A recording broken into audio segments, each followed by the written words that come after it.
拒絕發動戰爭者嘅祈禱。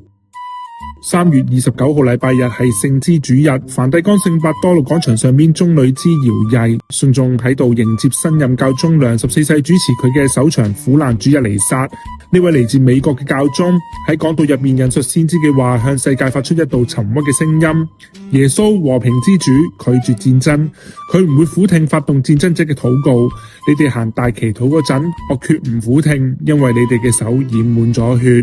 寥寥幾句冇點名，卻喺地緣政治嘅棋盤上面投下一粒沉重嘅石子。輿論普遍認為呢啲話嘅鋒芒所指，正正係大洋彼岸嗰位同樣嚟自美國，而家正指揮戰事嘅美國總統特朗普。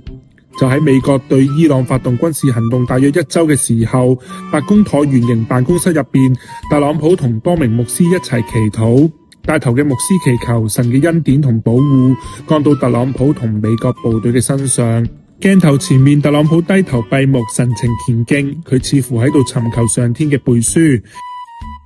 一邊係發動戰爭者嘅祈禱，一邊係祈禱者嘅禁行。教宗良14世嘅話喺呢個時候顯得尤為刺耳，任何人都唔可以利用佢嚟合理化戰爭。